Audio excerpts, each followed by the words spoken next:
Welcome to Buddha at the Gas Pump. My name is Rick Archer. Buddha at the Gas Pump is an ongoing series of interviews with spiritually awakening people. I've done many hundreds of them now, and if this is new to you and you would like to see previous ones, please go to batgap.com, B-A-T-G-A-P, and look at the past interviews menu. This program is made possible by the support of appreciative listeners and viewers, and is made freely available to anyone who wants to watch it. So if you appreciate it and would like to support it, there's a PayPal button on every page of the site. My guest today is Lama Tsultrim Allione, and each word in her name has a story behind it, which we'll be getting into. She is an author, an internationally known Buddhist teacher, and the founder and resident Lama of Taramandala Retreat Center in Pagosa Springs, Colorado. She is the author of Women of Wisdom and national bestseller Feeding Your Demons, Ancient Wisdom for Resolving Inner Conflict, which is now translated into 17 languages. And her upcoming book, Wisdom Rising, Journey into the Mandala of the Empowered Feminine. She was born in New England to an academic and publishing family. She traveled to India in her late teens, which we'll be talking about. It was quite an adventure. And in 1970, at the age of 22, was ordained as a Tibetan Buddhist nun by His Holiness the 16th Karmapa. After 4 years living as a nun in the Himalayan region, she returned her monastic vows, married, and raised a family of 3 children. She has a master's degree in Buddhist studies, women's studies, from Antioch University. Her writings and teachings come from her sublime Tibetan lamas, as well as her experience as a Western woman and mother. She is known for her ability to translate the wisdom of the ancient Tibetan Buddhist tradition into clear teachings that are relatable and relevant to Western audiences. Lama Tsultrim continues to guide Taramandala as the resident Lama, as well as thousands of students around the world. She was named Buddhist Woman of the Year in 2009 in Bangkok, Thailand. So it's a little dry to read a prepared bio, but it gives you an overview, and I particularly like to do that for people who might be listening to this as an audio podcast and may not have had a chance to read the description on the website. So welcome, Lama Tsultrim. Thank you for doing this. Thank you. Nice to be with you. Yeah. So let's start at the beginning, so-called beginning. What caused you to end up traveling to India at such a young age? Well, my grandmother, my maternal grandmother, had given me a book on Buddhism when I was 15 years old.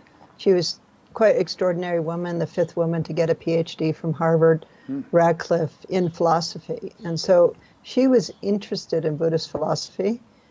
And so that was, in a way, a seed experience for me, that book. And I was always attracted to Asia, to Japan, to anything, but particularly to Tibet. And so when I went to college, I met a friend in my freshman year. We were both a little stranger than most of the people at the school. And so we were interested in each other. And her name is Victor Hitchcock. You might know her from the films that she made When the Iron Bird Flies. Any relation to Alfred Hitchcock? I don't know if you saw. No, I don't think so. Okay. But anyway, her father was the consul general in Calcutta. That's now Kolkata. And so I was invited to go with her to India. And it was in India that I saw my first Tibetan. We were actually working with Mother Teresa in the home for unwed mothers and abandoned babies. And we were on the street one day and a rickshaw went by with a woman in it and a child. And she said, "That's a Tibetan." And there was something about it that just struck me. And I was Tibetan, just looking, and it was kind of like a bell went off in my karmic history mind. And then we ended up going to Nepal, where I actually met Tibetans and began to go to a Tibetan monastery every morning at dawn and just sit in the monastery. And then after I'd done that for about 3 weeks, they started serving me tea with the monks. And so that was the beginning. And then I left Nepal and sort of escaped from the embassy and hitchhiked across India, northern India, with a Japanese traveler. And we landed in Dharamsala. I mean, we didn't land there where we were going there. That's why we were traveling. So that was my second immersion, I guess you could say, after Kathmandu. And Dharamsala is where the Dalai Lama lives. Yeah. In case people don't know that. Yeah. And that was 1967. And so the Dalai Lama had been there less than 10 years at that point, because he escaped from the Chinese invasion in 1959. Mm-hmm. And so it was really just these shacks that were flattened kerosene cans and sort of stuck together with bamboo. That was Dharamsala. Now it's a thriving. Have you been there? No. Yeah. Well, it's a definite town now with lots of hotels, big hotels, and so on. Yeah. But at that time, it was really just a refugee community. And for me, what really struck me was the horrific stories they would tell me about watching their whole family be murdered in front of them, mm-hmm. or their escape over the Himalayas and so on. Like really incredible trauma. But they had such a joy in them that just didn't make sense considering what they'd been through. And so that joy I discovered came from the Dharma and their practice and their devotion to the Dalai Lama, who was living there, of course. So those two experiences, first in Kathmandu and then in Dharamsala, were sort of the seed experiences for me. And then you went back to the West, right? For a while, not so long. I went back. I came back overland from London, having met Trungpa Rinpoche in Scotland before he came to the United States. And then at that time, you could actually drive from London to Kathmandu through Iraq and Iran and Afghanistan and Pakistan. Yeah, I interviewed this guy who's the leader of the Hare Krishna movement. He actually hitchhiked that whole route and made it alive, which these days you wouldn't. Yeah. It really was pretty safe at that time. We were in a VW bus and had to get 2 new engines on the way. But it's sort of extraordinary to even think about that right now. But then when I got back to Kathmandu in December of 1969, I heard that His Holiness Karmapa was in Kathmandu, who's sort of, like you could say, the second highest Lama under the Dalai Lama. And I had heard about him because of a sadhana that I had received from Trungpa Rinpoche, in which he's mentioned a lot.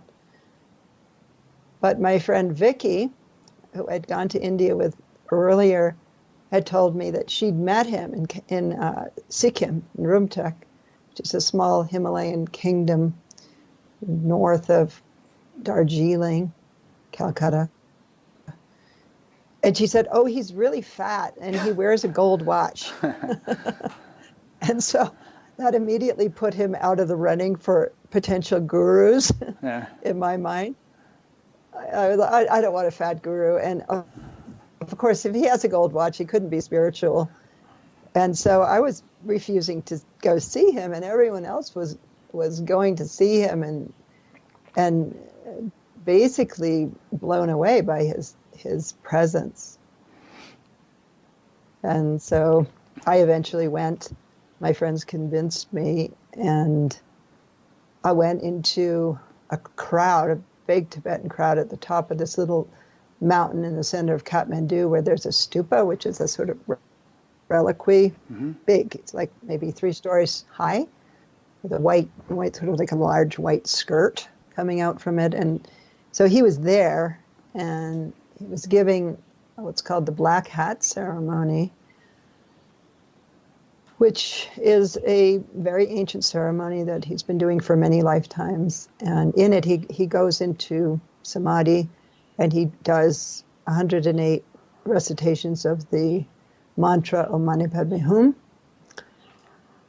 and sends compassion and blessings out while he's holding this hat on his head with his hand, because it's said that the hat will fly away if he doesn't hold it, because it was given to him by the Dakinis, who are female embodiments of wisdom, not in this case, not embodied as humans, but as kind of like Gandharvas or luminous beings.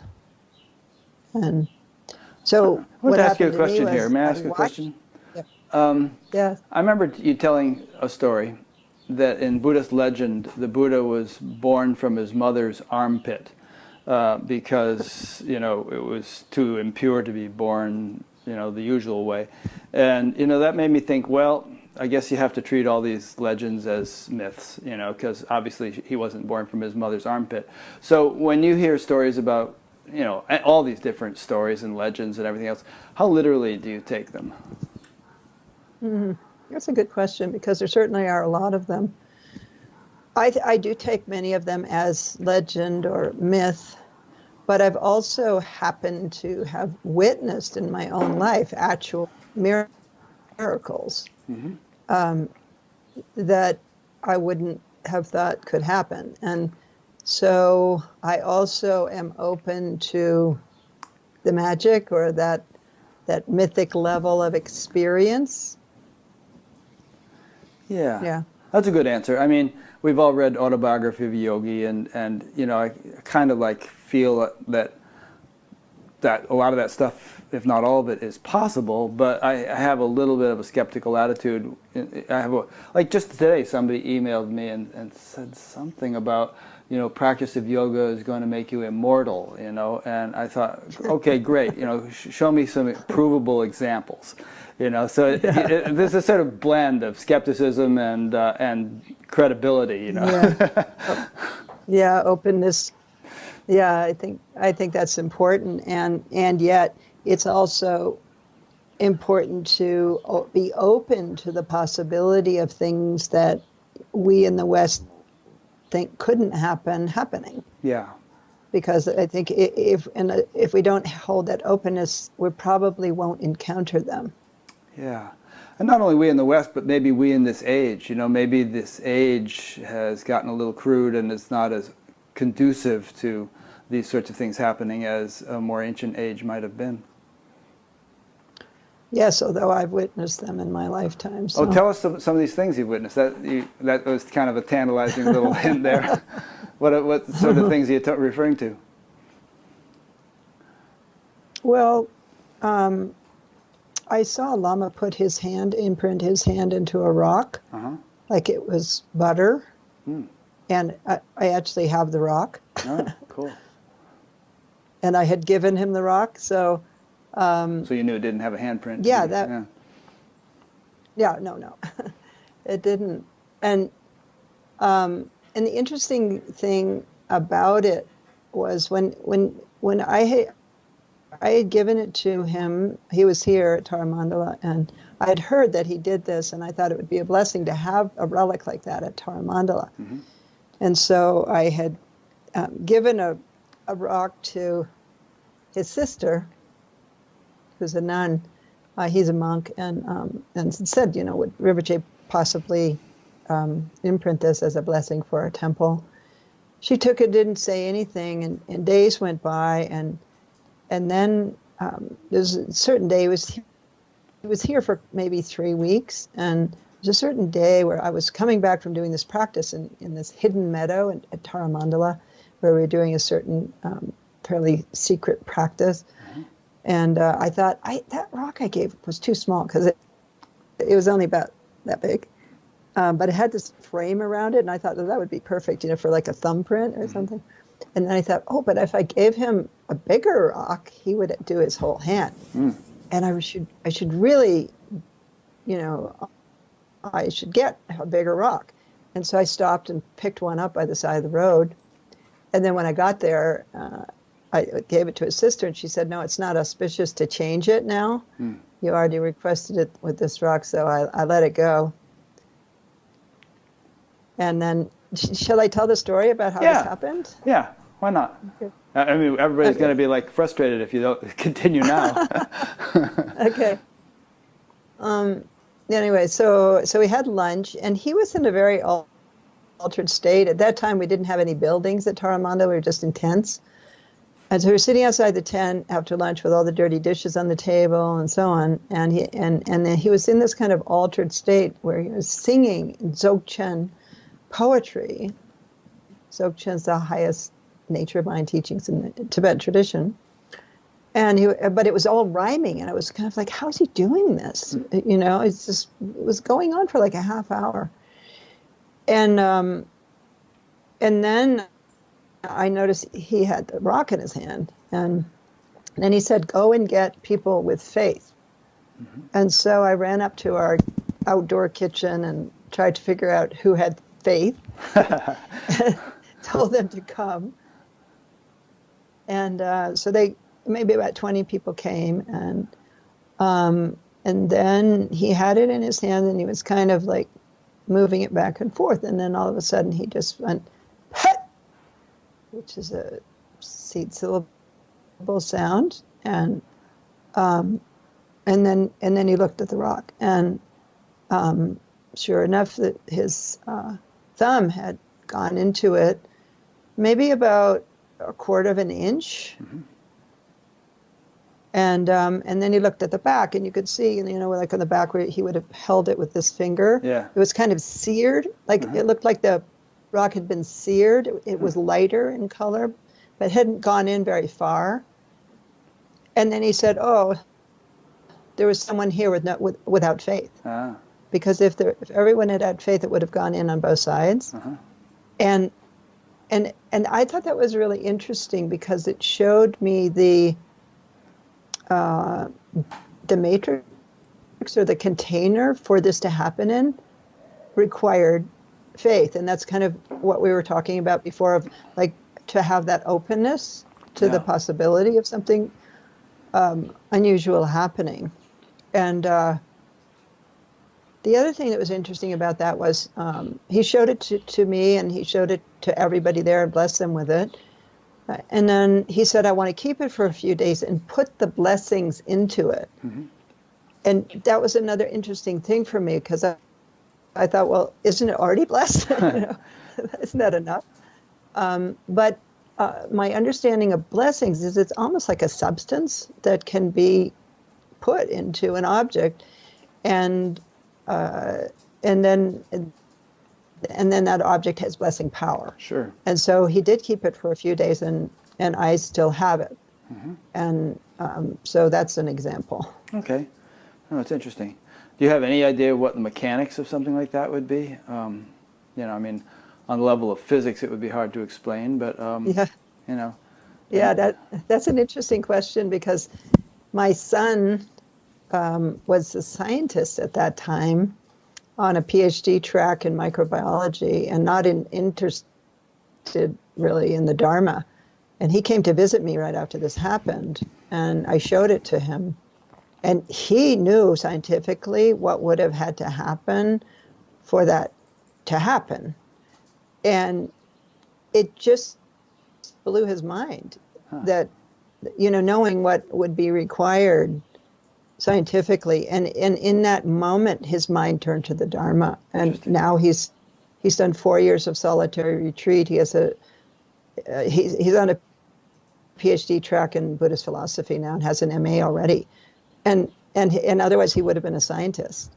And so it's an interesting question. How could that happen? And the other thing is, it doesn't look like force. It looks kind of like if you stuck your thumbprint into butter. Yeah. Like you can see the whorls of the thumb in it. You can actually see the thumbprint. Yeah. Oh, interesting. Wow. Well, you know that comment I made a few minutes ago about, maybe in past ages this sort of thing was more likely.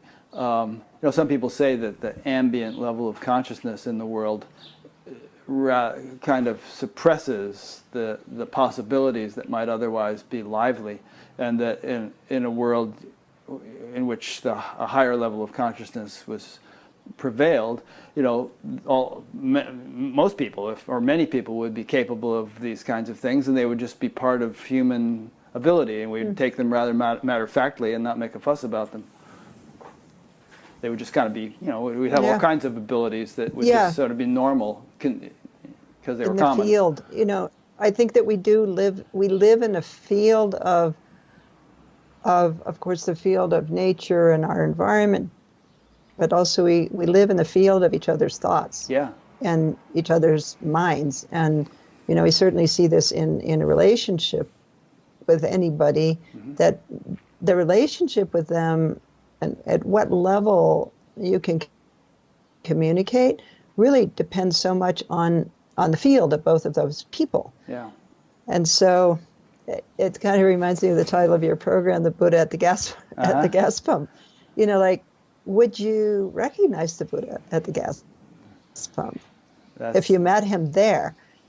And would he be able to communicate with you his wisdom if you weren't open to that level of being? Yeah. Yeah, that's all sort of implied in the title, it's just sort of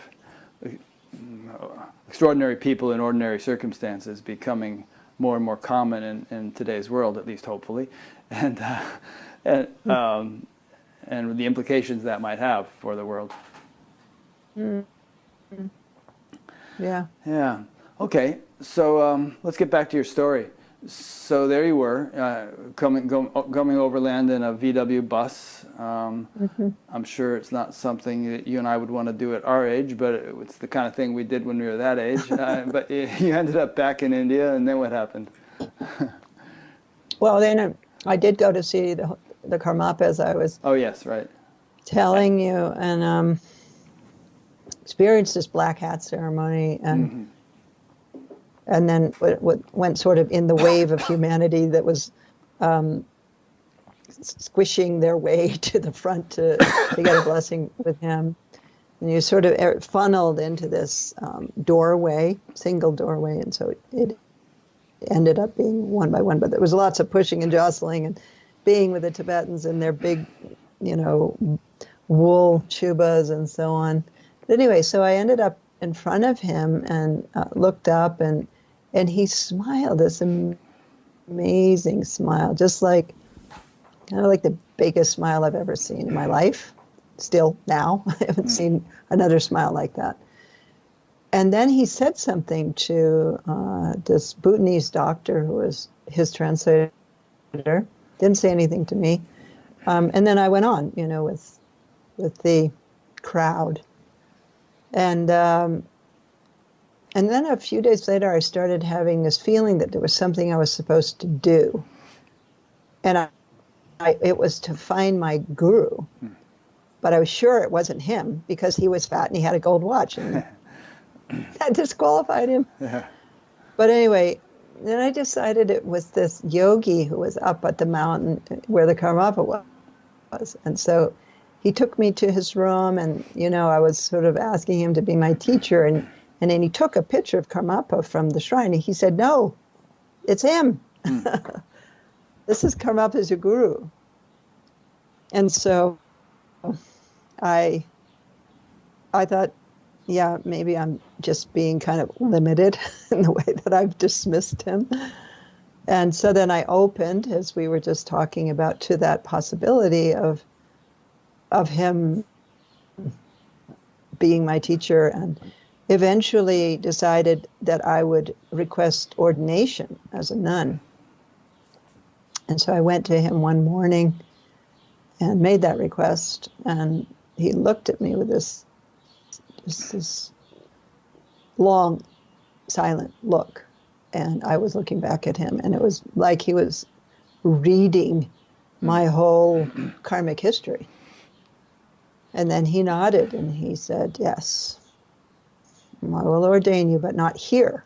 I want to ordain you in Bodh Gaya, under the Bodhi tree. And so, Is that where the Buddha got enlightened? Under that tree? yes, Yeah. Okay. yeah. And he was going there next. I don't know why. Maybe he thought that would be more blessings there, but he was doing ordinations in Kathmandu. In any case, or maybe he just wanted to see if I really wanted to get to do it enough to actually go there and so on. But anyway, I was ordained there January full moon of 1970 in Bodh Gaya by His Holiness Karmapa and the four main reincarnate lamas connected to him. Very intimate ceremony, very powerful. And then when I went out from the ceremony, that Bhutanese doctor congratulated me, and there I was, no hair, and kind of wondering what I had done. And then he said, you know, when His Holiness first saw you there, Swayambhu, he predicted this. He told me that you were going to be ordained and that you had been his disciple in many lifetimes. And so that was interesting because it was certainly not in my mind at that time, but he could see it. And he said, and you will benefit the Dharma. He predicted you'll benefit the Dharma in your life. Which seemed like a very remote possibility. Yeah. Yeah. That's great. But it didn't seem possible at that time. Yeah. And so you did years of rather intense practice, as I understand it, including like long silent retreats in Himalayan caves and stuff like that. Give us just a sort of an overview of what you've been through in terms of that kind of sadhana. Well, I lived in India and Nepal for about 4 years, and I practiced in holy places and sacred places. So sometimes it was in isolation, in caves in the Himalayas. I was up at a cave at one point that was about 16,000 feet high. Yeah. Yeah, I never really. I was there for 6 weeks, and then I never really acclimated. Yeah. But it was incredible place near Mount Everest. So places like that, and then a lot of times in huts, like little stone hut in the Himalayas.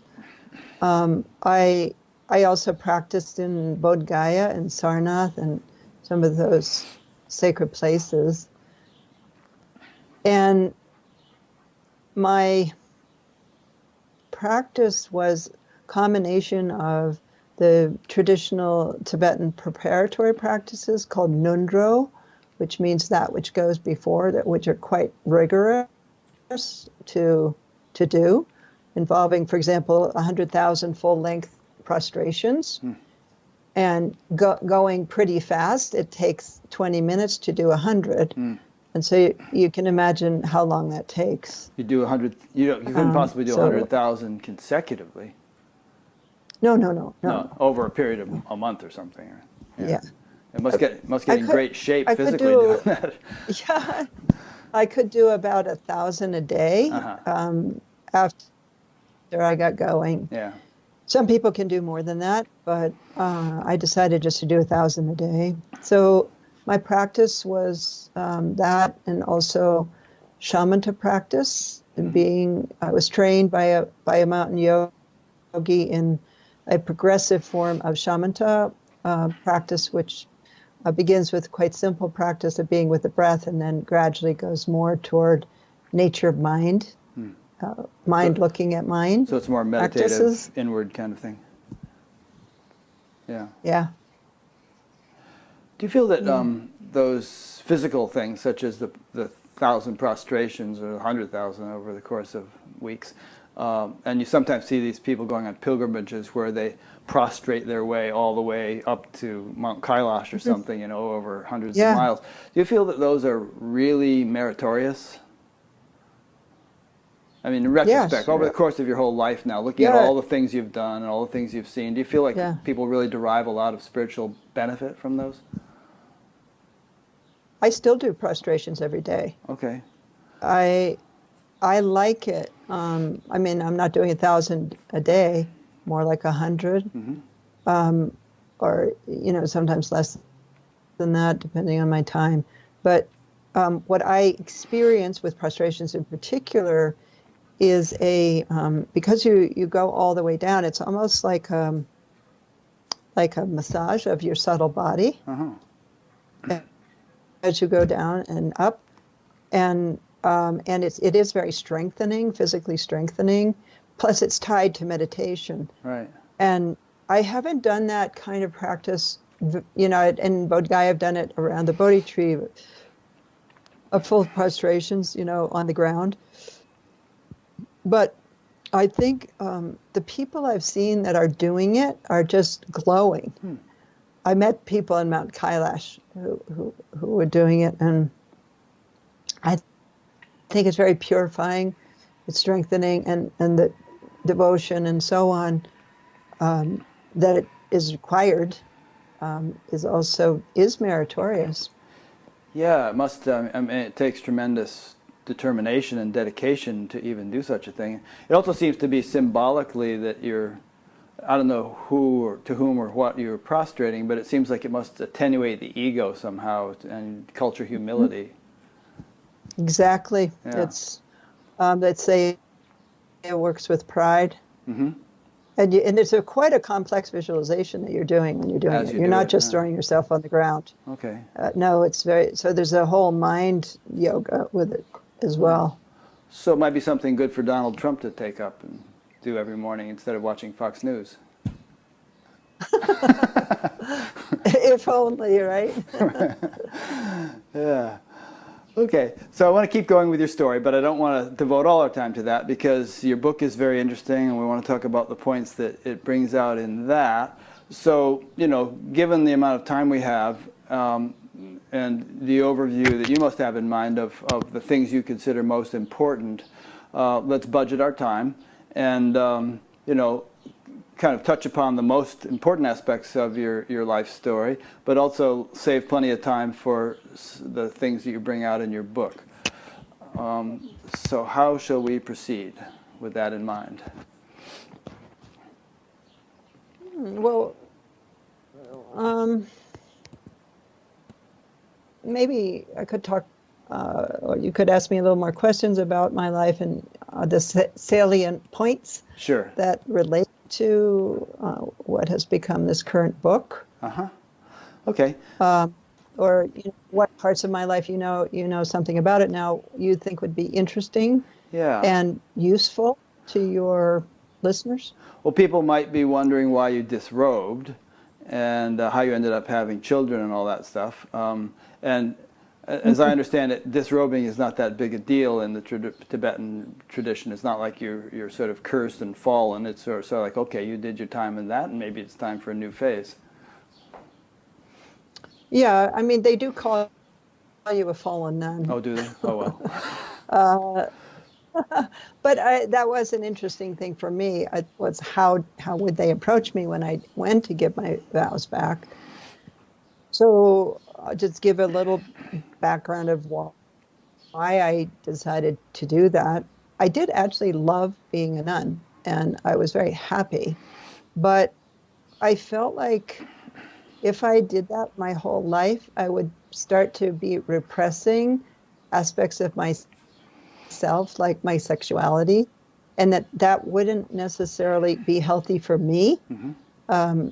And I'm not saying it's not for everybody. I think some people are very suited to that, but I wasn't really like someone who always wanted to be a nun. I just kind of ended up as a nun with that Karmapa. It was kind of a spur-of-the-moment decision, really. Very, yeah. Yes, I wasn't even a Buddhist, actually, at the time. But anyway, so that was an aspect. And the other thing was I came back to the West as a nun, and I was literally the only Tibetan Buddhist nun in the entire country, Tibetan or Western, was the only one. And so that was very, very lonely because monasticism is really a group practice. You have the support of the other monks and nuns and so on. and I had no support. And you know, I'd go into, you know, the supermarket, and they'd ask me if I'd had brain surgery, Right, because your head you was know, shaved. or Right. was I Hare Krishna, or, you know, it was just stood out in a way that maybe I didn't really want to. It wasn't like that in Asia, but when I got back here, it was like that. And so it wasn't an easy decision. It really wasn't. It took me about 6 months to make the decision.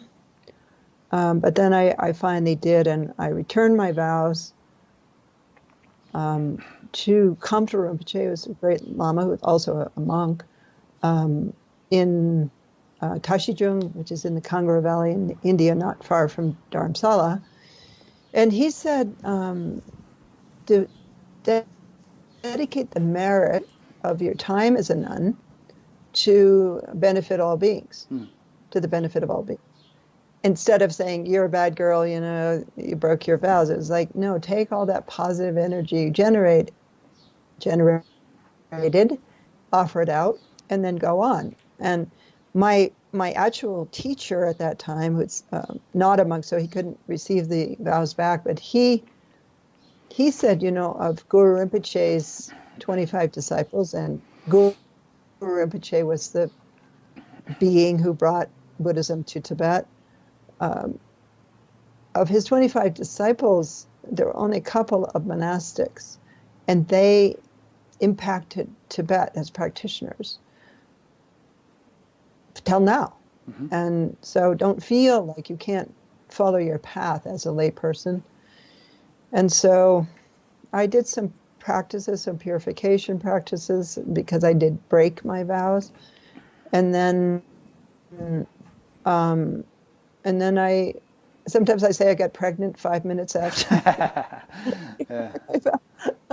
Wasn't quite that quick, but it was pretty fast. And I was pretty young and just innocent in a way, in terms of relationship and all that. And so anyway, within a year of having given back my vows, I was a mother. And then within 17 months of that, I was a mother again. And then eventually I also had twins. And so my life completely shifted from having infinite amount of time for meditation to basically having no time for myself at all. Never mind meditation, you know, hardly time to brush my teeth. Yeah. There's a new So that was movie a out big... with Charlize Theron. I think it's called Tully. It's about what a burnout it is to be a mother. So you really went, you know, into the thick of it. Yeah. Yeah. I remember hearing you say that, you know, there were times when you thought, oh my God, what have I done? You know, I mean, what have I taken on here? This is too much. And, you know, you had some regrets almost. Yeah. Yeah, I don't think I ever regretted being a mother, and I don't think any parent does, at least none that I've known, but it certainly is much more than anyone thinks it's going to be. Yeah. And then having so many so soon, so quickly, it was very intense, but it was really important for me as a practitioner, actually, because I had to, you know, bring the Buddha to the gas pump, you know, but more like, you know, bring the Buddha to the kitchen sink, or the diaper table, or the middle of the night no sleep experience. 7 years, I figured 7 years I didn't have a full night's sleep. And so that was an amazing kind of training ground for patience and generosity and all the paramitas, in a way that had I stayed a nun and lived in caves and so on, I wouldn't have had that. I would have had something else, you know, that would have been equally valuable. But I really feel like that helped me to understand others and to have more compassion for others going through that. It's very humbling. Yeah. So without skipping anything really important, I want to be sure to have plenty of time to talk about the themes in your book. Is there anything else in the, I mean, here it is decades later, of course, and you've raised the kids. One of your children died tragically. Well, let's just divert into that for a second. One of them died from sudden instant death syndrome. And That's right. how did that, I mean, it's kind of trivial. I've tried to ask how it affected you. I'm sure it was it is important. devastating. It is important because it led me to write my first book. Oh. Her death caused me to go into a kind of descent in which I really, everything that I had sort of held on to seemed to not be a support. And I felt I needed the stories of women, Buddhist women, and how did they deal with this kind of thing. And at that time, there were no stories of Buddhist women. There's story of Milarepa, or of course the story of the Buddha who left his child, and went out the window in the middle of the night. Yeah. He didn't stay. Deadbeat dad. Yeah, right. He probably didn't even pay child support. Yeah. But anyway, so Chiara's death made me seek the stories of women, the biographies of women, and that became my first book, and also became the way that I got interested in the stories of women and in women in general. I never even thought about it as a subject, but to write the book, I had to do research. And so I found out about the history of women in Buddhism and more about just the history of women in religion.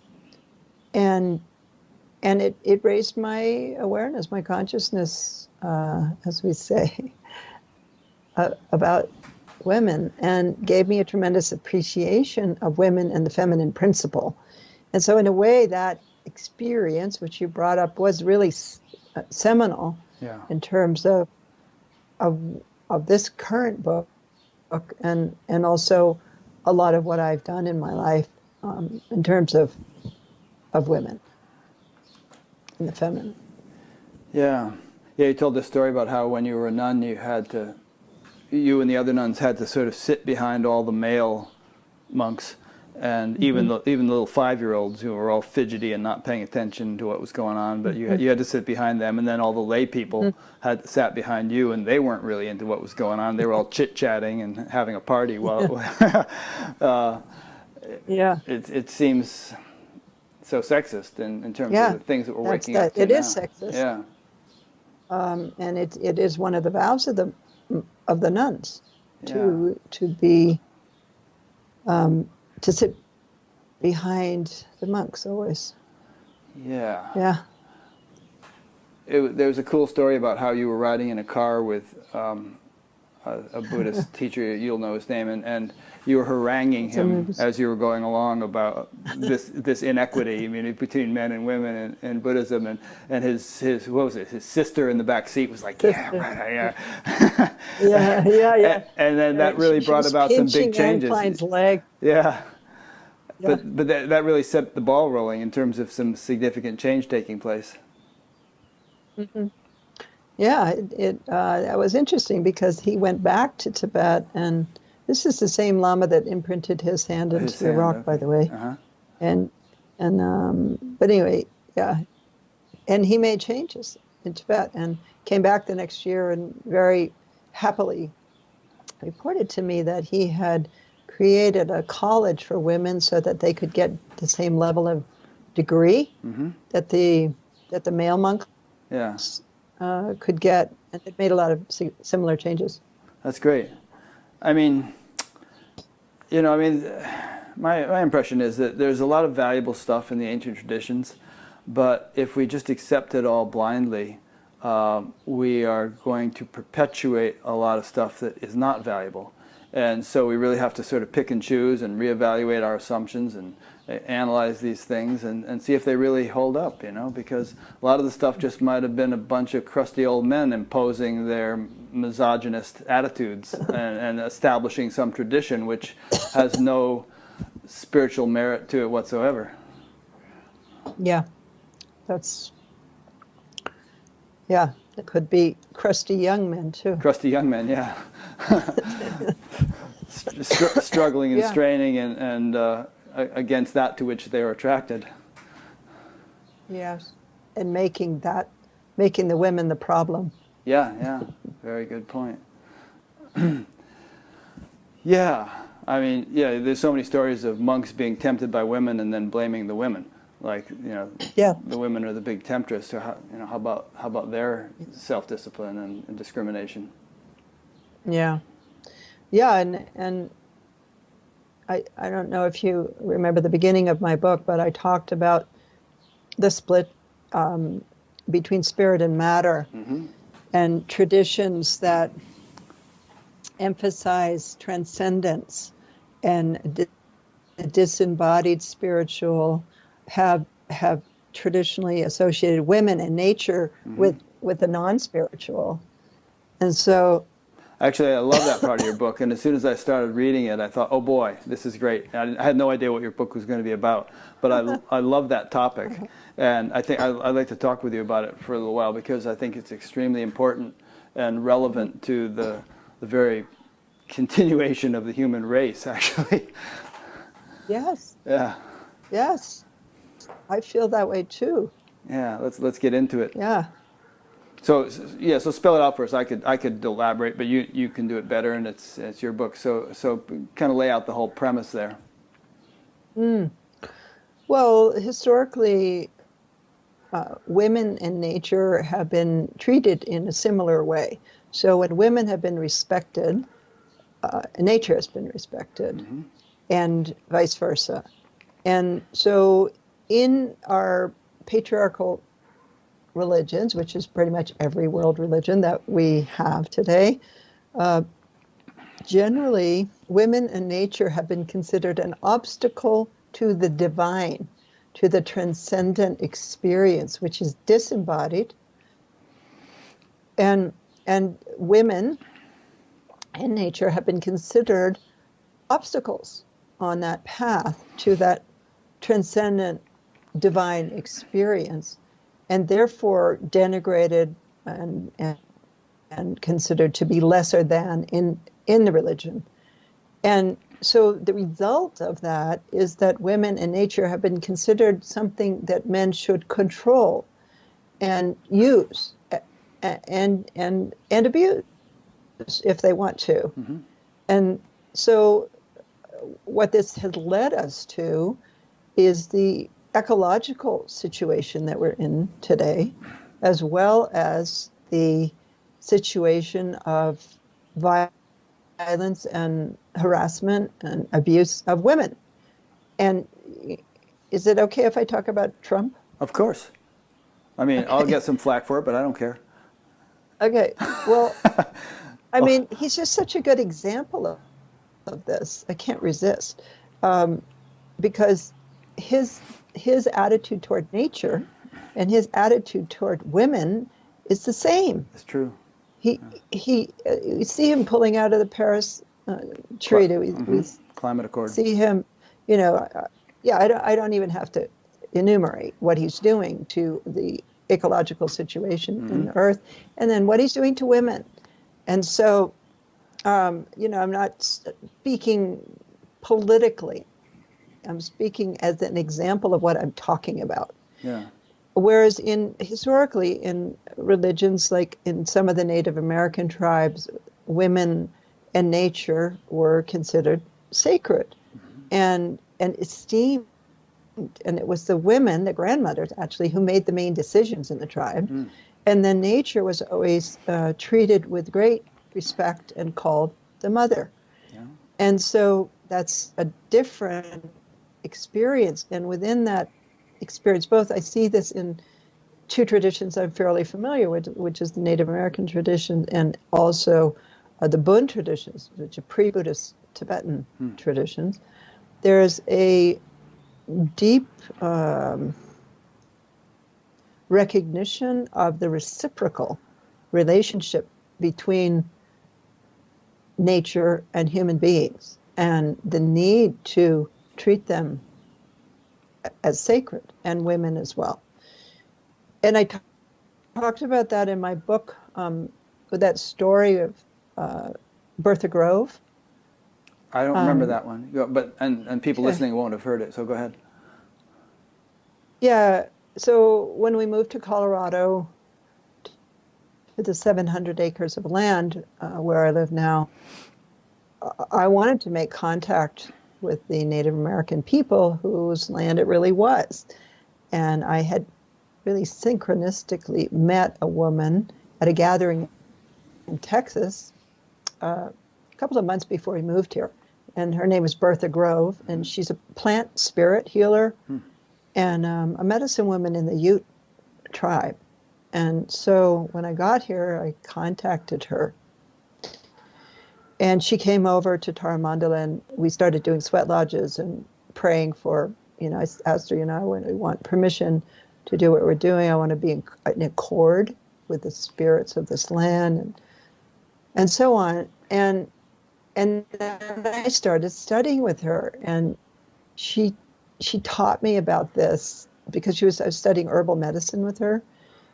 And when we go out to harvest herbs, she would say, if you pick an herb, you take something, you have to take some hair out of your head and offer it back to the earth.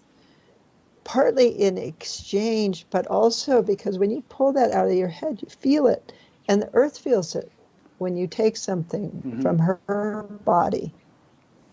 And then she said something else, which was also very significant in terms of what we're talking about.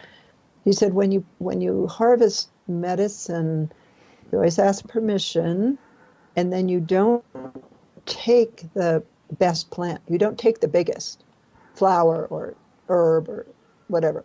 You take the medium-sized ones that are healthy, but you leave the biggest ones because that's going to strengthen the future. And so she talked about this reciprocal, respectful relationship with nature, which if we had that, we would not be in the situation that we're in, which is, as you know, really frightening what's happening and becoming more and more irreversible.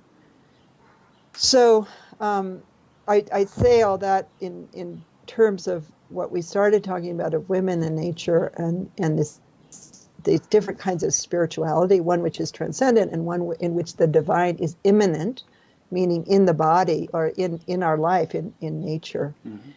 And whenever there's a feminine presence in religion, historically, the sacred is immanent, which is interesting. It's in the body. It's in the earth. Yeah. Yeah, I don't know. I don't think Christianity can be blamed exclusively, but Western society is largely built on a Christian tradition, Christian background, and Christianity was responsible for the burning of maybe 100,000 women at the stake, accused of witchcraft because they happened to be herbalists or this or that, and of course many others of both genders considered heretics or something were tortured and burned and killed. But in our modern materialistic society, in which the predominant scientific paradigm is one of materialism, in which the physical world is thought to be dead, inert matter. Yeah. It's very much a continuation of that sort of mindset, I believe. And as you say, if it's dead, we can do whatever we want to it.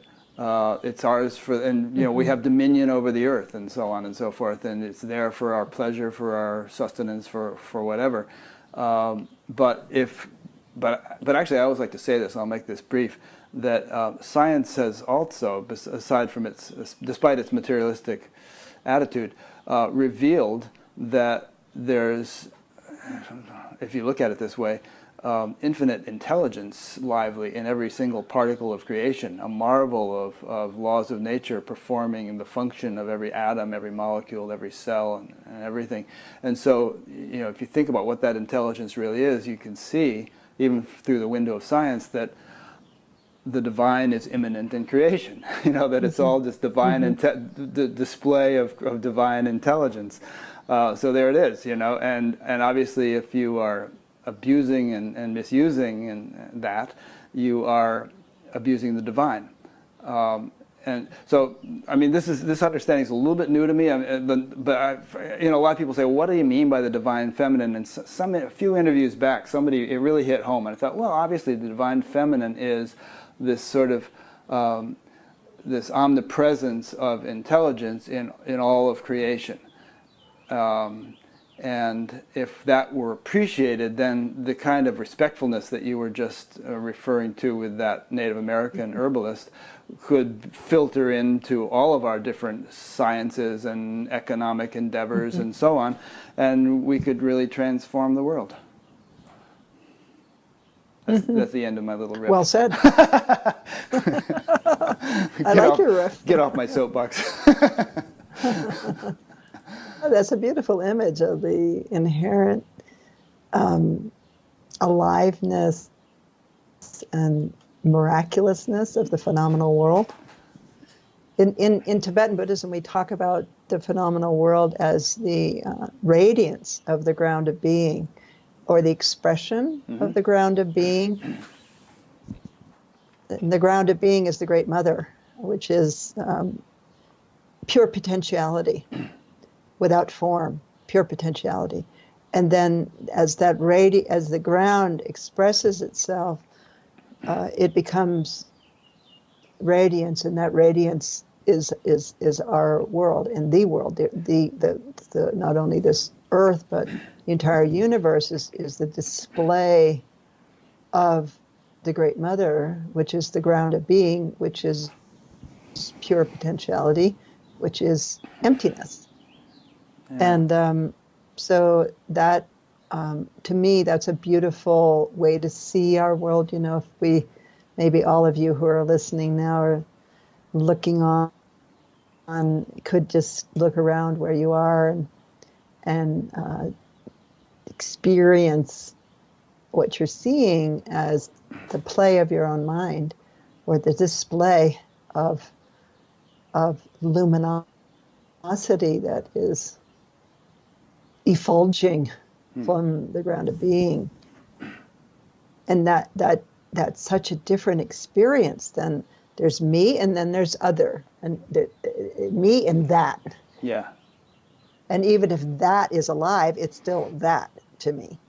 And so the experience of non-duality and the display of the radiance of being gives such a different feeling to material world that in many traditions would be considered not spirit. Yeah, it gives you a sort of a sense of a gentle, compassionate approach to everything. Like you would no sooner harm something that is ordinarily considered to be external to yourself than you would harm your own arm, because the environment, the world, is no longer considered external to yourself.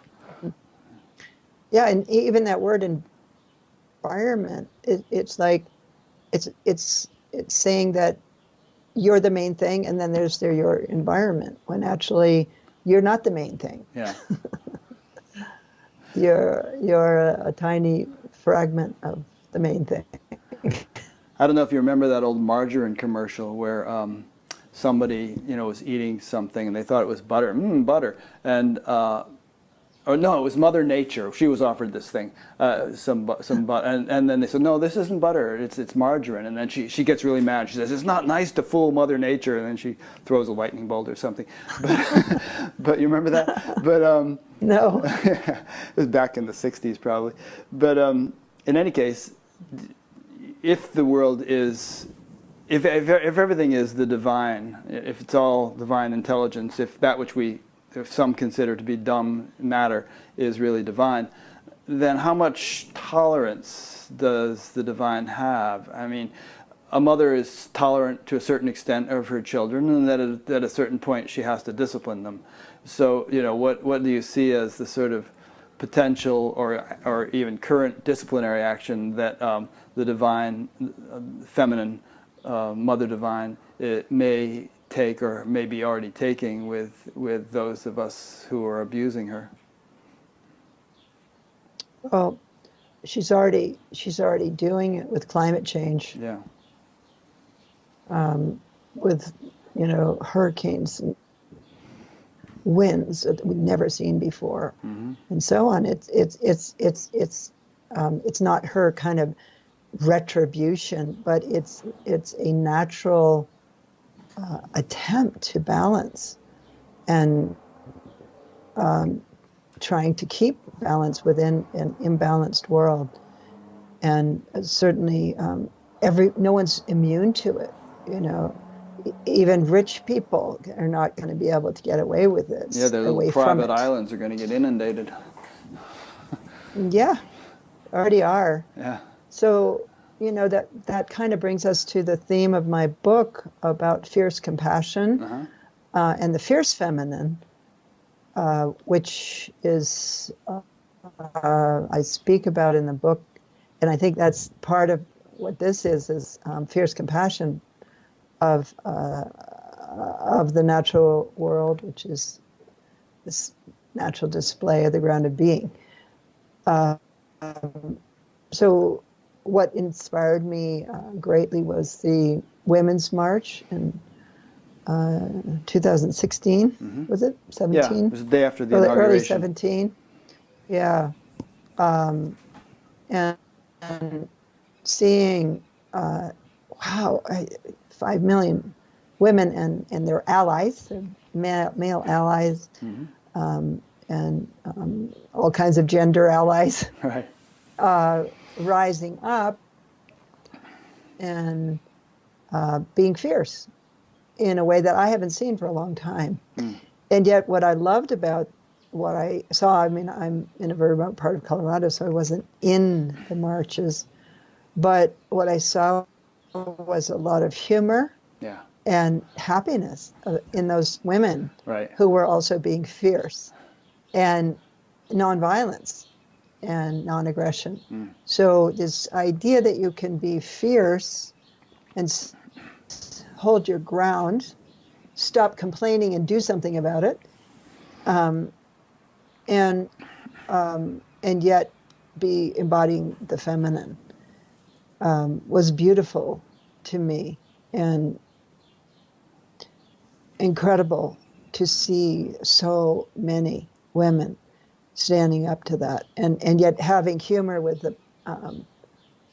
the pink pussy hats. Yeah, the pussy hats, right. Yeah, and that came out, it was a kind of slap back to Trump, and what he had said, and so on. Yeah, and there was a friend of mine sent me a photo of the march in Berkeley, I believe it was, and a picture of a dog, and it had this sign on its back that said, "Pussy grab protection dog." Yeah. I'm sorry, I interrupted you. You were saying something about Trump. Yeah, well, I was just saying, that he called Hillary a nasty woman. Right. And then that phrase was embraced, and turned it into an empowerment slogan. Yeah. Like, never underestimate the power of a nasty woman. And so the dakinis in the Tibetan tradition, which is what I write about in the book, are embodiments of that, of the fierce feminine.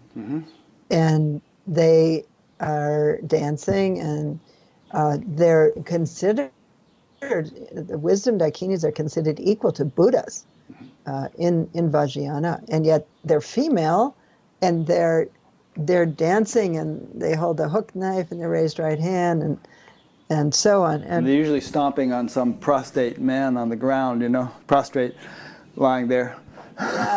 Well, it's not a man, it's symbol Shiva, of the ego. Ego, okay, good. Yeah. It's trampling on the ego. which could be either male or female. Yeah. But um, but anyway, it's a archetype, if you will, that has been disallowed. And you were talking about the witches. Is such a Uh-huh. fear of the feminine that let's burn her, because those are mostly independent women or women that didn't do what their husbands wanted them to do, Yeah. and so then they would like, she's a witch. Right. And and there was a lot of repressed sexuality at that time too, a lot. And so there was all that kind of twisted into that experience. So, but in any case, so in my book, I teach about the mandala of the five dakinis, each of whom have different characteristics and are embodiments of different kinds of wisdom. And so I wanted to just talk for a minute about the mandala, if that's okay. Yeah, please.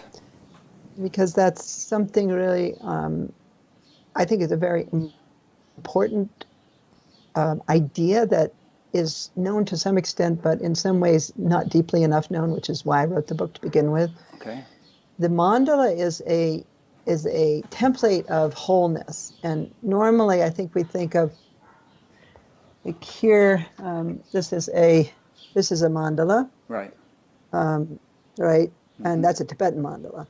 But nowadays, pretty much anything that's a circle with a center is, mandala and mandala coloring books and so on. But the mandala within the Tibetan tradition is actually, it's a structure. It's three-dimensional. And the practitioner, the meditator, places themselves within that template that is a circle with four quadrants, and the center is also a place in the mandala. It's not just a dot in the center, it's a whole place in the center. And so if we place our minds within the mandala, as we do in a mandala meditation, the fragmented parts of ourselves, of our minds, are drawn in and then placed into that template of wholeness and transformed by that because of the symbolic power and meaning of each of those directions, which the practitioner learns and knows.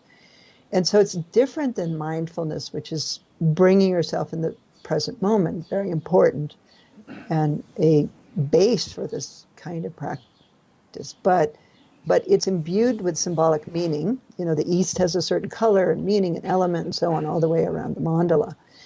And so that experience of pulling in, reining in our wild minds and then placing them within the mandala, this three-dimensional experience in which you are the dakini, and then the white dakini in the middle, the white dakini symbolizing space and all pervading awareness, and then in the east is another one, in the south, and so on. So when you are her, it's not just like you're in this symbolic structure. You're there as this fierce embodiment of wisdom and feminine power. And so when I saw the march, I thought, wow, what if all those women had the inner resource of a mandala practice of the five dakinis? They would then have that to draw on for their activism, for the changes that they're trying to make. And this was sort of brought home to me because there was a woman there who spoke up, and just recently I learned her name because it was 150 women, and at the time I didn't know her name, but I told the story and then have found out who she was. And in any case, she said she'd complained about politics her whole life, and she'd been very depressed, and her marriage had been bad, and she had come to this to Kripalu, where I taught this a year before, and had been placing her mind in the mandala for a year. And she said her entire life had changed. Her marriage had changed, in a good sense. She wasn't depressed anymore, and she felt so empowered that she was running for Congress. Oh, yeah, cool. Yeah, you also And mentioned someone named Virginia on a retreat in Bali who fell off a ladder and injured herself rather badly or something, and she practiced this Dakini mandala. And Ingrid, oh, was it yeah, Ingrid? Yeah. yeah, yeah. Yes, yes, yes. And then after this woman spoke, other women stood up and said, I have to kind of give a testimonial too. Wow. And there was a woman who said she was an activist. I guess Mm-hmm. some people are professional activists. And but she had been feeling so drained Yeah. and just lost all her energy for it in this climate. But then she did the Dakini mandala practice, and she said she felt like she had this huge well to draw on for the energy of her activism. Hmm. Yeah. And then I'll just tell you one more because these are different and Sure. significant. There was another woman there who said that she had been born into an abusive family and had been sexually abused as a girl pretty severely. And she said, I honestly can say that I have been miserable most of my life. And by doing this practice, it's the first time that I felt that I can accept and love my female body and feel empowered in it and actually feel happy to be a woman. And she said, this is extraordinary. And she wasn't young, you know, she was maybe 45 or something. And she'd never had this experience before. So this, now the book is going out to many people. You know, this has been something I've taught, I've been teaching it, but not exactly privately, but it's not like a book that goes out. And then many people have this tool, which I'm very excited about offering. And the Dakinis and the mandala and so on is really part of this Vajrayana tradition, which is quite secret and very precious and so on. So I really thought about it a lot before, publicizing the Dakinis. But I feel like these are urgent times. Like we have to pull out the stops and offer what we can to help the situation and to change the situation in the world. And the Dakinis are activists, and they get things done. And so it's exciting for me, the thought of now that it's in a book form and it'll be in an audiobook too, that it will be able to reach and help not only women, but also men to make the change that we need to see. Two questions. One is, I interviewed a woman a few months ago named Kavita Chinayan, who's a cardiologist, and she also wrote a book about Dakinis, more from the Hindu tradition. And I got the impression from her and from you that they aren't just mythological figures, but are actual conscious beings who have some kind of authority, some kind ontological existence. Yeah, some actual existence, and who have a function in the universe, and who have a powerful and profound influence. So there's that. Let me answer that part before I ask the second one. Do the Dakinis have an ontological existence? Yeah, do they exist as much as you and I exist, or as much as whoever, anything? Right. Yeah, and of course, but on a subtle illusions, level, obviously, because we don't see them walking around anyplace. Yes. Well, I did think in the beginning, my practice, that they didn't really exist, that the Dakinis and all these deities in the Tibetan pantheon are more or less like archetypes, mythical archetypes. But then I've had some experiences in my life which has shifted that, where I have had experiences with them which have led me to believe that they do have an ontological or beyond my own beliefs existence. So I would say yes. Yeah. And I don't think you have to believe that to be benefited by them. Right. If you simply see them as an aspect of your own enlightened mind, an archetype that you can identify with and draw forth your own qualities, that's fine. But if you ask me personally, I would say yes. Yeah. The way I like to think of it is, if you find that to be a bit of a stretch, then take it as a hypothesis. Take everything as a hypothesis that can be explored and maybe verified, maybe not. But don't just say, no, such a thing couldn't exist, because you're not being scientific, for one, and you're not being open-minded. But, my understanding of things is that there's a whole, we could say, vertical dimension to life, and the things that we ordinarily see are just the crust on the surface, or the tip of the iceberg, and that there are all sorts of subtle realms with all sorts of impulses of intelligence, if you want to call them that, who are very instrumental in the whole process of creation. Yeah. Yeah, and as I said, I think it's not only to take them as a possible hypothesis, but even if you take them merely as an archetype or a symbolic beings that you would identify with to cultivate a certain aspect of your consciousness and of your being, then that's fine. Yeah. You don't need to believe in the Dakinis. That's really not necessary. Yeah. In fact, I would say that with any really valid spiritual practice, you don't need to believe in anything. Just, in fact, Buddha was famous for saying, don't believe something just because I said it. Just, test it in the light of your own experience and your own understanding. And it should really be an experiential investigation, not a matter of just blind faith.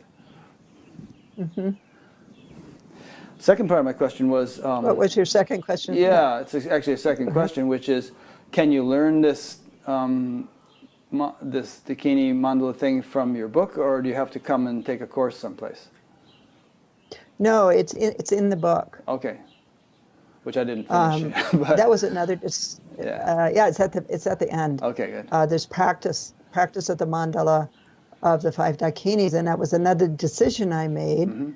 I do say in the book that really in the Tibetan tradition you should have the empowerment, the oral transmission, and then the explanation of a full mandala. But this is an introduction. It's an experiential introduction that you can do from the book. There's also audio downloads of the practice, and there will be an online course that will be ready in the end of June. And so there's different ways that you can access this, but there's also practices in the book of something that you might enjoy of integration with the elements. The Dakinis are considered to be sort of wisdom manifestation of the elements. And so I talk about a practice, for example, of sitting with water. Where do you live? Iowa. Iowa, okay. We have water. You have water, okay. You have water and lakes, I imagine, and rivers. Ponds and lakes and rivers, yeah. So let's say you go and sit by a river, and it's a little bit like Siddhartha did in Hermann Hesse's book. Yeah. I imagine you read in high school or something. Oh, yeah. Anyway, and you look at the water, and you listen to the sound of the water, and then you integrate with the water, meaning that there's no separation between yourself and the river. There's no journey between yourself and the river. You go into a state of oneness with the water. And so that's a example of an integration with the elements practice. It's also with fire and so on. All of the elements that in the chapters of the 5 Dakinis at the end, I offer those element meditations, which are not the Dakinis. You're not believing in anything. You're not visualizing anything. You're simply being with what is, with the lake, or the wind, or the fire. And I presume these practices are as much for men as for women, right? They're not just for women. Yeah, they're definitely, in Tibet, the Dakini Mandala is definitely equally, or if not more, practiced by men than women. Okay. I brought it out as a tool for women because of seeing the women's marches and the feeling that women needed an inner, sort of a seat of wholeness from which to operate, from which to gain strength. But it's equally, all of these practices are equally powerful and transformative for men and women. Let me ask you a question that came in from a listener, Mark Peters in Santa Clara, California, and I'll add a little bit to his question. He said, what do you do to avoid becoming overwhelmed by the pace of environmental degradation? If you could point listeners to 1 or 2 daily practices that might deepen the connection with the Great Mother, what would they be? And the part I want to add on is, let's say you're very busy, as you were when you were raising your young children. You don't have a lot of time. What kind of practice, well, keep Mark's question in mind, but what kind of practice would you advocate that people are actually going to be able to do if they only have 15, 20 minutes, 30 at the most a day to do some kind of practice that will be gratifying enough and easy enough and to actually stick with it? Yeah. Well, his question was connected to the degradation of the environment and the sort of devastation of that experience and the grief that we all feel, and in some ways the powerlessness that we all experience. And I would say to Mark, you can do the Dakini Mandala practice in 10 minutes. Oh, okay. It doesn't need to be long. It can be longer than that, but it's certain seed syllables and so on that once you learn them, you can do that. And what that will do is it'll give you this inner power. I like the word empowerment, I-N, empowerment, so that we can have empowerment outside. And the other thing about the Dakinis is they are activators. Mm-hmm. You could say they're activists. Yeah. And so I think that would give him a resource to draw from for activism. Mm-hmm. And it's really easy to fall into a feeling of helplessness and overwhelmed, depression in this. Yeah, and what can we do? But another just quick story I'll tell about Tibet. When the Chinese were coming into Tibet, there was a Lama named Changchut Dorje, and it was obvious what was going to happen. And he kept building stupas. Stupas are big, huge, maybe 17, 20 foot high, and they can be much higher. But he was building about that size stupas. And people said to him, why are you doing that? They're just going to come in and tear it all down. And he said, it doesn't matter. I have to keep making progress in the good.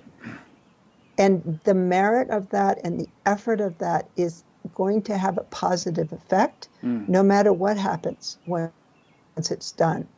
So I think that's something to think about when we get depressed and feel like it doesn't matter what I do, it's still happening, is we still have to make progress in the good to make those actions, take those steps, even if they're small steps, and not get depressed and feel helpless, but to do something, because the benefit and the merit of that will remain, even if it doesn't have a long-lasting life like those stupas. Yeah. I remember reading a list of points from Mother Teresa or somebody about, how if you do this, this, and this, people are going to just knock it down, but do it anyway, Mm-hmm. And it's just the doing of it that benefits you, even if it,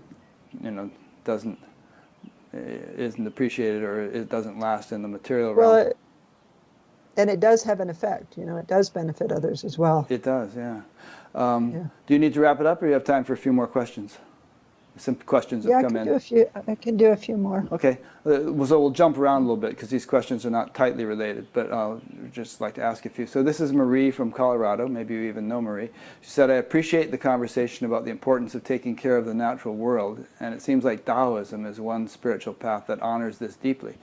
Though I'm trying to reconcile this with a non-dual view in which there are just the arising and dissolving of phenomena within the ground of pure awareness, like waves arising and dissolving back into the ocean. Can you please comment? Mm-hmm.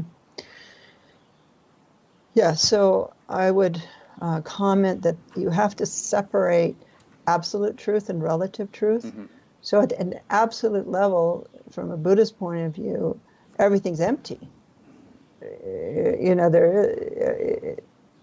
There's no fundamental reality once you really start to unpack anything, right. Ourselves, me, or any kind of material thing. So that's the absolute truth. But at the relative level, for example, I have a body and I need to take care of my body. I try to keep it healthy in order to be a benefit.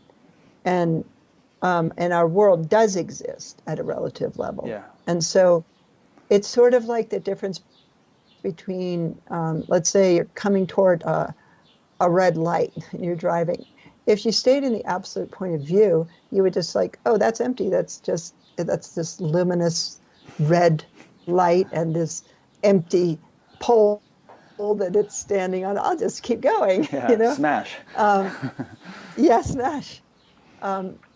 So it's important. I think absolute truth is also really important, and to be able to hold those two truths. This mudra, I don't know if you can see it. Yes. Can you see that? Uh-huh. Yeah. Oh, hold your hands up a little higher, like in front of your face. Yeah. There we go. Yeah. Okay, now we see it. Oh, Yeah. it's almost like the yin-yang symbol. Yeah. So Yeah. this one's coming across like this, and this one's coming up, Mm-hmm. and that would normally be held at your heart. And it's the mudra of the two wheels of the Dharma. It's called the Dharma Chakra mudra, and it's the top one is absolute truth, and the bottom one is relative truth, and they're there together. Yeah. To symbolize that we need to hold those two truths. Marie, Yeah. that's a good question. It is a good question. It's an important one. It comes up a lot, actually. I remember, there are a lot of people who sort of, in some way, I don't know if it's intellectually or actually experientially, I think often intellectually, take refuge in the absolute truth and then just sort of become very detached from or dismissive of the relative. Yeah. I heard a story about a guy who in India, American over there, who developed an infection on his leg and kept ignoring it because obviously the leg is an illusion, and almost got to the point where he had to have the leg amputated before he received medical treatment, and he could have died. So Yeah. you really have to sort of render unto Caesar what is Caesar's and take care of each thing on its own level. Yeah. So maybe this will be the last question. This is from Marcus from Philadelphia. How did you feel about being recognized as a tulku? And you're going to have to tell us what a tulku is. Did the recognition cause Tibetans to treat you differently as a Westerner and a teacher? So tulku is a reincarnation, and this happened to me quite late in my life when in 2007 when I was in Tibet, and I had been guided to go to Tibet at that time through a vision that I'd had in 2006 of Machi Lapdran, who was an 11th century woman teacher. And she had told me I needed to, I'd been teaching her teachings for many years, but this was actually a visionary experience. And she said, you have to find my lineage and preserve it, and it's urgent.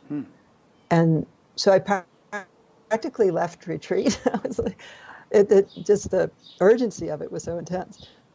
But my husband convinced me that it wasn't a good idea and that we should plan this and so on. So I went the next spring to Tibet. I was recognized there at seat of Machi Lapdran by the Lama there as an emanation of her. And when it happened, he made me sit on her throne, and I was like, no, I'm not going to sit there. And he was like, you have to. And then he later said he'd had a dream about me 3 days before I arrived with my group to visit this place, of a white Dakini coming from the west, sounding the Dhammaru. There's a drum that we use in her practice, loudly. And so anyway, I was recognized by him. And then the same trip, without this other Lama knowing what had happened in Tibet, another Lama in Nepal, and we returned from this whole experience in Tibet, in which he gave me her relics, by the way, that Lama, and told me to bring them here. And I said, no, these should be in Tibet. And he said, I've seen so much thrown into that river. There's a river below by the Chinese. Please take them. But in any case, another Lama also recognized me. He'd had a dream also, and he wrote a recognition letter. And then His Holiness Karmapa, the 17th Karmapa, gave me the Machi Lepton empowerment. So I think I, treated it maybe a little bit differently. I think some people believe it, some lamas believe it, some maybe don't. Um, the way that I experienced it, or the value of it for me, has been, um, it's a funny thing to say, but to know what I know. Uh, and this was my immediate feeling when it happened. I was like, oh, all those things that I knew, but I didn't allow myself to know, of memories that I had and knowledge of these practices that she taught and You mean kind of past so life on. memories and knowledge? Yeah, Yeah, ancient yeah, but I stuff that's had, kicking around in there. Yeah. yeah, and I would just find myself teaching these things and like, Huh. how did I know that, Yeah. Interesting. And and and dismissing it, and so it allowed me to let those things in a different way, Huh. and my to know what I knew. Yeah. So it wasn't like anything different, but it was some, Gave you a little bit more confidence in that stuff, uh, maybe. yeah, it was interesting because I was pretty old, already when this happened. So I think, I think Karmapa recognized me at an early age, when he ordained me, Mm-hmm. but he never said who I was exactly. Yeah. And to me, it's not like kind of like, oh, I'm so great, I'm much lepta and something like that. It's really not like that. It's more like I have a very serious job, which is the restoration of her lineage, Mm-hmm. which has been sort of fragmented and Yeah. so on, and was an independent lineage. So that's my job. It's actually always been my job because that's what I was doing for probably 20 years before I was recognized. So I'm working for her. That's how I see it. Like, yeah, I'm working for her. Yeah. Well, if one believes in reincarnation, then it's not too much of a stretch to think that, that whole recognition might be true. Even the way you were drawn like a moth to the flame initially, when you first Hmm. went to Nepal, it's like there definitely was some kind of resonance there, which didn't come from your Western Hmm. education or anything. Yeah, It was just like your destiny. yeah. And I basically never done anything else in my life. I never Yeah. became a Hindu for a while, or Right. Uh, just it's just been that, and also very specific with this particular lineage for a yeah. long time. Well, But it's in a way, great. it doesn't matter. Also, I mean, this is again that sort of absolute in level, like who cares? Like doesn't matter. But anyway, that's my answer to that question. Yeah, it was a good question. And I mean, I'm of the opinion that the divine expresses itself in. I mean, just look at nature. Again, there's such a proliferation of and an abundance of diversity and creativity. All the animals and the plants and everything. It's just huge variety in the way nature expresses. And I don't see any reason why spirituality shouldn't be similar, and that there's a great variety of different expressions of that which are equally legitimate and are relevant or appropriate to those who resonate with them, which is kind of the Hmm. premise of this show I'm doing, just talking to all these different people every week, and each one has an orientation and a story to tell, and they all seem fine to me. I mean, and you can't necessarily be a dilettante and try them all because there's not enough time in life, Hmm. but it's a smorgasbord. You pick out the things that really, seem to taste good and go for it. Yeah, and things that you have an affinity for that, Yeah. just as I have this Yeah. Tibetan affinity. Everyone does have certain karmic Mm-hmm. affinities, and can kind of build on past life development, and do our best in this life. Yeah. Well, you're doing a good job in this one, as far as I can see. Thank And you. I really appreciate what you're doing. So you're about to embark on a book Thank tour, and you're heading off to Kripalu, I think it's Kripalu, in Massachusetts to present your book, Wisdom Rising: Journey into the Mandala of the Empowered Feminine. And we're speaking in May of 2018 now. People may be watching this years from now, but they can come to your website, which is what? What's your website? Tara Mandala, TARAMANDALA.org. Okay. There's a page for the book, which is wisdomrisingbook.com. Okay. That is the landing page for the book, and it has the trailer about the book and then other materials that connected to it. And then I'll also be in New York City. I don't know if you have new listeners there. I'll be in Boston area, in Washington, Key West, Florida, and in LA and Seattle, on the West Coast, and then in Europe in the fall. Well, let me just mention that there's a page on batgap.com, and we'll send your assistant information on how to register with this. But if people go there, I think it's under the resources menu. If you go there and you type in your location, let's say you're in New York, you put that in, say New York, then you'll see automatically listed any events by people that I have interviewed that are close to you, and the events actually are listed by distance. So first you'll see New York, then you might see Connecticut, and then you might see Massachusetts or whatever, just radiating outward from whatever zip code or location you put in. So I'll send that info to your assistant, and maybe she can fill all that in. Yeah. It's wonderful what you're doing.